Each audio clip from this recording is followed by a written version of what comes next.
বন্ধুরা, বীরশ্রেষ্ঠের বীরগাথার আরেকটি পর্বে তোমাদেরকে স্বাগতম। এর আগের 6টি পর্বের মাধ্যমে আমরা পুরো পাঠটি শেষ করেছিলাম এবং এর আগের পর্বে আমরা 3 জন বীরশ্রেষ্ঠের কিছু গুরুত্বপূর্ণ তথ্য সংক্ষেপে তোমাদের সামনে হাজির করার চেষ্টা করেছিলাম। বন্ধুরা, বীরশ্রেষ্ঠের বীরগাথার সর্বশেষ পর্বে তোমাদেরকে স্বাগতম। যেহেতু আমরা পুরো পাঠটি পড়ে ফেলেছি এবং বীরশ্রেষ্ঠদের ব্যাপারে সংক্ষেপে কিছু গুরুত্বপূর্ণ তথ্যও জেনে নিয়েছি, এখন তোমাদের জন্য অপেক্ষা করছে কিছু কুইজ পর্ব। অর্থাৎ এখানে আমাদের জন্য কিছু প্রশ্ন রয়েছে, যে প্রশ্নে সঠিক উত্তর দিতে হবে। বন্ধুরা, প্রথম প্রশ্নটি হচ্ছে, বাংলাদেশের কোন নেতা মুক্তিযুদ্ধে ঝাঁপিয়ে পড়ার ডাক দিয়েছিলেন? বন্ধুরা, আমরা পাঠের প্রথম অংশেই জানতে পেরেছিলাম যে বাংলাদেশের একজন নেতা মুক্তিযুদ্ধে ঝাঁপিয়ে পড়ার ডাক দিয়েছিলেন এবং তার ডাকেই মুক্তিযুদ্ধ প্রথম শুরু হয়। তো বন্ধুরা, এখানে 4টি অপশন রয়েছে, সঠিক উত্তরে আমাদেরকে টিকচিহ্ন দিতে হবে। প্রথম অপশনটি হচ্ছে মাওলানা আব্দুল হামিদ খান ভাসানী। পরের অপশনটি হচ্ছে বঙ্গবন্ধু শেখ মুজিবুর রহমান। এর পরের অপশনটি হচ্ছে হোসেন শহীদ সরওয়ার্দী এবং সর্বশেষ অপশনটি হচ্ছে শেরে বাংলা একে ফজলুল হক। বন্ধুরা, কোন নেতার ডাকে আমরা মুক্তিযুদ্ধে ঝাঁপিয়ে পড়েছিলাম এবং আমাদের পাঠে সেটি কী দেওয়া রয়েছে? একেবারে সঠিক। আমরা যদি বঙ্গবন্ধু শেখ মুজিবুর রহমান বলি, একেবারে ঠিক। বঙ্গবন্ধু শেখ মুজিবুর রহমানের ডাকে মুক্তিযুদ্ধে ঝাঁপিয়ে পড়েছিলাম আমরা সবাই। বন্ধুরা, এরপরে আমাদের জন্য যে প্রশ্নটি অপেক্ষা করছে সেটি হচ্ছে, বীরশ্রেষ্ঠ মহিউদ্দিন জাহাঙ্গীর কিভাবে যুদ্ধ করেছিলেন? বন্ধুরা, এখানে 4টি অপশন দেওয়া রয়েছে এবং আমরা আমাদের পাঠেও পড়েছিলাম বীরশ্রেষ্ঠ মহিউদ্দিন জাহাঙ্গীর কিভাবে যুদ্ধ করেছিলেন। প্রথম অপশনটি হচ্ছে মেশিন গান থেকে গুলি ছুঁড়েছিলেন। দ্বিতীয় অপশনটি হচ্ছে ট্যাঙ্ক নিয়ে অগ্রসর হয়েছিলেন। তৃতীয় অপশনটি হচ্ছে গ্রেনেড ছুঁড়েছিলেন এবং চতুর্থ অংশটি হচ্ছে বিমান থেকে আক্রমণ করেছিলেন। তো বন্ধুরা, বিমান থেকে আক্রমণ কি ক্যাপ্টেন মহিউদ্দিন জাহাঙ্গীর করেছিলেন?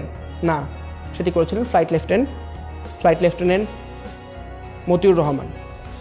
তার প্ল্যানের মধ্যে ছিল তিনি বিমান নিয়ে যুদ্ধ করবেন, তো এখানে বিমান থেকে আক্রমণ হতে পারে না।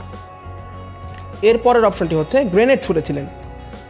বন্ধুরা, ক্যাপ্টেন মহিউদ্দিন জাহাঙ্গীর কি যুদ্ধে গ্রেনেড ছুঁড়েছিলেন? একেবারেই না। আমরা জানতে পারি বীরশ্রেষ্ঠ হামিদুর রহমানের একটি রাইফেল এবং 2টি গ্রেনেড ছিল। তিনি প্রথম গ্রেনেডটি সফলভাবে ছুঁড়েছিলেন এবং দ্বিতীয় গ্রেনেডটি ছোড়ার সময় একটি গুলি তার বুকে লাগার কারণে তিনি শহীদ হয়েছিলেন। তো বন্ধুরা, গ্রেনেড ছুঁড়েও তিনি এই কাজটি করেননি। তাহলে এর পরের অপশন হচ্ছে ট্যাঙ্ক নিয়ে অগ্রসর হয়েছিলেন। ক্যাপ্টেন মহিউদ্দিন জাহাঙ্গীর কি ট্যাঙ্ক নিয়ে অগ্রসর হয়েছিলেন? মোটেই নয়। বরঞ্চ বাংলাদেশের যে মুক্তিবাহিনী রয়েছে তাদের এত শক্তি সামর্থ্য ছিল না। এই ট্যাঙ্ক নিয়ে অগ্রসর হয়ে যুদ্ধ করতে হচ্ছে পাকিস্তানি হানাদার বাহিনীরা। তো বন্ধুরা, আরেকটি অপশনই রয়েছে মেশিন গান থেকে গুলি ছুঁড়েছিলেন। তো আমরা যদি এখানে টিক চিহ্ন দেওয়ার চেষ্টা করি, হ্যাঁ, একেবারে সঠিক উত্তর। অর্থাৎ বীরশ্রেষ্ঠ মহিউদ্দিন জাহাঙ্গীর কীভাবে যুদ্ধ করেছিলেন? মেশিন গান থেকে গুলি ছুঁড়েছিলেন। এর পরের প্রশ্নটি হচ্ছে, বাংলাদেশের মুক্তিযুদ্ধে জীবন উৎসর্গকারী বীরশ্রেষ্ঠ কতজন? বন্ধুরা, আমরা প্রথম পর্বেই জেনেছিলাম যে আমাদের বীরশ্রেষ্ঠ কতজন এবং কতজনকে তাদের বীরত্বের স্বরূপ বীরশ্রেষ্ঠ পদকে ভূষিত করা হয়েছে। তো বন্ধুরা, আমরা খুব ভালো করেই জানি যে আমাদের বাংলাদেশের মুক্তিযুদ্ধে জীবন উৎসর্গকারী বীরশ্রেষ্ঠ হচ্ছে 7 জন। একেবারে সঠিক উত্তর। এরপরে আমাদের জন্য যে প্রশ্নটি অপেক্ষা করছে সেটি হচ্ছে, মতিউর রহমানের বিমানটি কোথায় বিধ্বস্ত হয়েছিল? সেটি কি ভারতের শ্রীনগরে বিধ্বস্ত হয়েছিল? সেটি কি পাকিস্তানের থাট্টায় বিধ্বস্ত হয়েছিল? সেটি কি বাংলাদেশের মেহেরপুরে বিধ্বস্ত হয়েছিল? নাকি ভারতের ত্রিপুরায় বিধ্বস্ত হয়েছিল? বন্ধুরা, আমরা পাঠ থেকে জানতে পারি যে মিনহাজ অর্থাৎ তার যে ছাত্র, তার সঙ্গে ধস্তাধস্তি করা অবস্থায় বিমানটি বিধ্বস্ত হয়েছিল পাকিস্তানের থাট্টায়। যদি এখানে আমরা এটি দাগাই, একেবারে সঠিক উত্তর। অর্থাৎ পাকিস্তানের থাট্টায় মতিউর রহমানের বিমানটি বিধ্বস্ত হয়েছিল।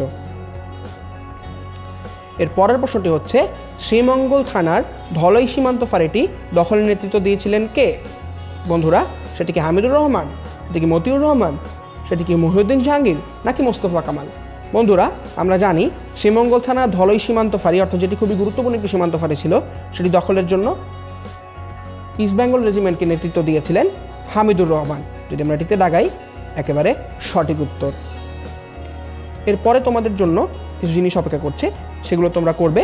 বড়দের কাছ থেকে মুক্তিযুদ্ধের ঘটনা জানার চেষ্টা করি ও তা শুনে এসে বন্ধুদের কাছে বলি। তোমরা বড়দের কাছ থেকে মুক্তিযুদ্ধের কিছু ঘটনা জানার চেষ্টা করবে, সেগুলো শুনবে এবং বন্ধুদেরকে এসে বলবে। এতে করে তোমাদের মুক্তিযুদ্ধের ব্যাপারে আরও বেশি তোমরা জানতে পারবে। বন্ধুরা এরপর তোমাদের জন্য আরেকটি মজার খেলা অপেক্ষা করছে। তো চলো আমরা এখন সেই মজার খেলায় চলে যাই। সঠিক বাক্যটি দাগ টেনে মেলাতে হবে আমাদেরকে। চলো বন্ধুরা শুরু করে দেই। প্রথম শব্দটি হচ্ছে ক্রলিং। ক্রলিং শব্দের অর্থটি কি বন্ধুরা? যদি সেটি কি নিজের আয়ত্তে আনা হয়? না, মিলছে না। সেটি কি কোনো কিছু পার হওয়া বা ছাড়িয়ে যাওয়া বোঝায়? না, এটিও হচ্ছে না। তাহলে কি যুদ্ধের স্থান? এটিও হচ্ছে না। চার হাত পায়ে হামাগুড়ি দিয়ে এগিয়ে যাওয়া, ঠিক এটি শোনার পরে ক্রলিংয়ের সাথে একটি মিল আমরা দেখতে পাই। ক্রলিং করা মানে হচ্ছে চার হাতে পায়ে হামাগুড়ি দিয়ে এগিয়ে যাওয়া। যদি আমরা এটির সাথে এটি মেলানোর চেষ্টা করি তাহলে আমরা দেখতে পাচ্ছি একেবারে সঠিক উত্তর এখানে উঠেছে, সঠিক হয়েছে, অর্থাৎ এটি একটি সঠিক উত্তর। এর পরের শব্দটি হচ্ছে রণক্ষেত্র। রণক্ষেত্র শব্দের অর্থ কি বন্ধুরা? যদি রণক্ষেত্রের সাথে আমরা যুদ্ধের স্থান মেলানোর চেষ্টা করি, একেবারে সঠিক উত্তর। অর্থাৎ আমরা আগেই জেনেছিলাম রণক্ষেত্র মানে হচ্ছে যুদ্ধের স্থান। এর পরের শব্দটি হচ্ছে নিয়ন্ত্রণ। নিয়ন্ত্রণ শব্দের অর্থ কি? নিয়ন্ত্রণ শব্দের অর্থ যদি নিজের আয়ত্তে আনা বোঝায়, একেবারে সঠিক। অর্থাৎ কোনো কিছু নিজের আয়ত্তে আনাকে নিয়ন্ত্রণ বলে, যেটি আমরা শব্দার্থে এর আগের পর্বগুলোতে পড়েছি। এর পরের শব্দটি হচ্ছে অতিক্রম। অতিক্রম শব্দের অর্থ কি বন্ধুরা? অতিক্রম শব্দের অর্থ হচ্ছে কোনো কিছু পার হওয়া বা ছাড়িয়ে যাওয়া, যেটি আমরা শব্দার্থে পড়েছিলাম। একেবারে সঠিক উত্তর। অর্থাৎ অতিক্রম শব্দের অর্থ হচ্ছে কোনো কিছু পার হওয়া বা ছাড়িয়ে যাওয়া। এর পরের শব্দটি হচ্ছে অকুতভয়। অকুতভয় শব্দের অর্থ কি? যদি অকুতভয় শব্দের অর্থের সাথে আমরা ভয় নেই যার মেলানোর চেষ্টা করি, একেবারে সঠিক উত্তর। অর্থাৎ অকুতভয় শব্দের অর্থ হচ্ছে যার ভয় নেই বা ভয় নেই যার, তাকেই অকুতভয় বলা হচ্ছে। তো বন্ধুরা পুরো পাঠ আমরা শেষ করে ফেললাম। তারপর আমরা কুইজ পর্বে কিছু প্রশ্নের উত্তর দিলাম এবং একটি মজার খেলা খেললাম। সঠিক বাক্যটি দাগ টেনে মেলানোর চেষ্টা করলাম। তো বন্ধুরা পুরো বীরশ্রেষ্ঠের বীরগাথা সম্পর্কে তোমাদের একটি ধারণা দেওয়ার আমরা চেষ্টা করেছি। এরপরও যদি পুরো পাঠের মধ্যে তোমরা কোনো ধরনের কোনো সমস্যার সম্মুখীন হও তাহলে আমাদের সাথে যোগাযোগ করতে একেবারেই ভুলবে না।